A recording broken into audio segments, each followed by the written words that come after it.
Messy ఇండియాకి రావడానికి 150 కోట్లు ఖర్చు పెట్టింది. అదే 150 కోట్లతోని ఇండియాలో 2036 లో జరగబోయే ఒలింపిక్స్ లో ఇండియన్ ఫుట్బాల్ టీమ్ కి మెడల్ ఎలా వస్తుందో నేను చెప్తా. అప్పుడు బయట కంట్రీలో మెస్సీని మనం ఇన్వైట్ చేయడం కాదు, మన ఇండియన్ ఫుట్బాల్ టీమ్ లో ఉన్న మెస్సీలని బయట వాళ్ళు ఇన్వైట్ చేస్తారు. ప్రతి ఒక్క ప్లేయర్ దగ్గర టాలెంట్ ఉంది, దాన్ని గుర్తించాలి. మనం ఫస్ట్ థింగ్ చేయాల్సింది, మన విలేజెస్ లో, స్కూల్స్ లో, కాలేజెస్ లో చాలా మంది ప్లేయర్స్ దగ్గర టాలెంట్ ఉంది. District level competitions, state level competitions పెట్టి ఏజ్ 12 to 16 ఇయర్స్ ఉన్న పిల్లల టాలెంట్ ని ఐడెంటిఫై చేయాలి. ఇక్కడ టాలెంట్ ఉంది, ఛాన్సే లేదు. నెక్స్ట్ థింగ్ మనం చేయాల్సింది 3 top level football training centres ని అరేంజ్ చేయాలి. దాంట్లోనే ground, gym, recovery rooms, hostel అన్ని దాంట్లోనే ఉండేటట్టు చూసుకోవాలి. అప్పుడే ప్లేయర్స్ ఫుల్ టైం ప్రొఫెషనల్ గా ట్రైన్ అవుతారు. Next best coaches and staff support. ఇక్కడ ఫారెన్ కోచెస్ ని, ఇండియన్ ఎలైట్ కోచెస్ ని తీసుకోవాలి. ఫిజియో, ఫిట్నెస్ ట్రైనింగ్, న్యూట్రిషనిస్ట్ ని తీసుకొని ప్లేయర్స్ పైన బాగా ఫోకస్ చేసేలాగా చేయాలి. గుడ్ టాలెంట్ ని గ్రేట్ ప్లేయర్స్ లాగా చేంజ్ చేయడం ఒక కోచ్ తోనే సాధ్యం అవుతుంది. నెక్స్ట్ ప్లేయర్స్ కి మంత్లీ సాలరీ ఇవ్వాలి. ఒక ప్లేయర్ ఎడ్యుకేషన్ ని, జాబ్ ని పక్కన పెట్టి ఫుట్బాల్ లో కెరియర్ బిల్డ్ చేసుకుంటున్నా అంటే ప్రతి ఒక్క పేరెంట్ కి ఒక ఆశ అనేది ఉంటుంది. అంతేకాకుండా వాళ్ళు ఇండియాకి ఒలింపిక్స్ లో మెడల్ కొట్టాలని చెప్పేసి ట్రైన్ అవుతున్నారు కాబట్టి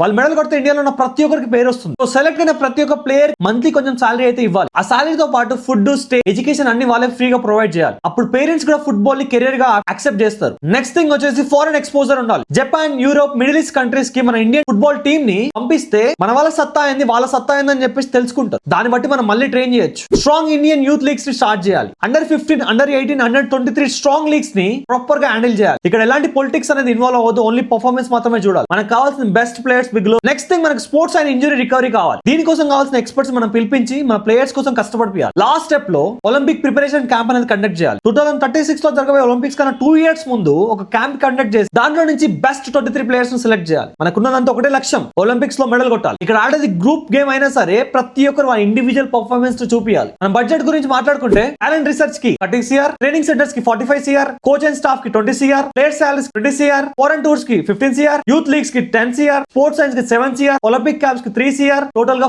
150 CR. ఇది గానీ పక్క జరిగితే ఏదైతే 150 కోట్లు పెట్టి మెస్సీని ఇండియాకి పిలిపించినారో అదే 150 కోట్లతోని ఇండియాలోనే 10 మంది టాప్ మెస్సీలను తయారు చేయొచ్చు. మీకు అందరికి అనిపించచ్చు ఇది వినడానికి చాలా ఈజీగానే ఉంది, కానీ ఇంప్లిమెంట్ చేసేవాడు ఎవడు అని చెప్పేసి. 150 కోట్లు పెట్టి ఒక మెస్సీని పిలిపించడానికి సాధ్యం అవుతే అదే 150 కోట్లు ఇండియన్ ఫుట్బాల్ టీమ్ ని డెవలప్మెంట్ చేయడానికి ఎందుకు సాధ్యం కాదు? ఖచ్చితంగా అవుతుంది. మీరు దీనికోసం చేయాల్సిందల్లా ఒకటే, ఈ వీడియోని ఎంత మందికి వీలైతే అంత మందికి షేర్ చేయండి. ప్రతి ఒక్కరు దీని మీద కామెంట్ చేయండి. అది ఫుట్బాల్ అనే కాదు, ఇండియాలో ఉన్న ఏ గేమ్ అయినా సరే ఖచ్చితంగా డెవలప్మెంట్ అవ్వాలి. నెక్స్ట్ రాబోయే 2036 ఒలింపిక్స్ లో ఇండియాలో ఉన్న ప్రతి ఒక్క గేమ్ ఒలింపిక్స్ లో మెడల్ కొట్టాలి. మీరు లేట్ చేయకుండా మనం ఒక్కడిని ఫాలో చేసుకొని పెట్టుకొని దానికోసం కావాల్సిన స్పోర్ట్స్ లో ఒక మంచి రివల్యూషన్ క్రియేట్ చేస్తున్నా. మీ సపోర్ట్ నాకు ఖచ్చితంగా ఉండాలి. ఈ వీడియో మీకు వాట్సాప్ గ్రూప్స్ ఉన్నా, కమ్యూనిటీస్ ఉన్నా, మీరు కోచెస్ అయినా, ప్లేయర్స్ అయినా, పొలిటికల్ లీడర్స్ అయినా, స్పోర్ట్స్ కి సపోర్ట్ చేసే వాళ్ళని, స్పోర్ట్స్ బిజినెస్ మ్యాన్స్ అయినా ప్రతి ఒక్కరికి షేర్ చేయండి. ఖచ్చితంగా మీ ఒపీనియన్ కామెంట్ లో చెప్పండి. Thank you. జై హింద్.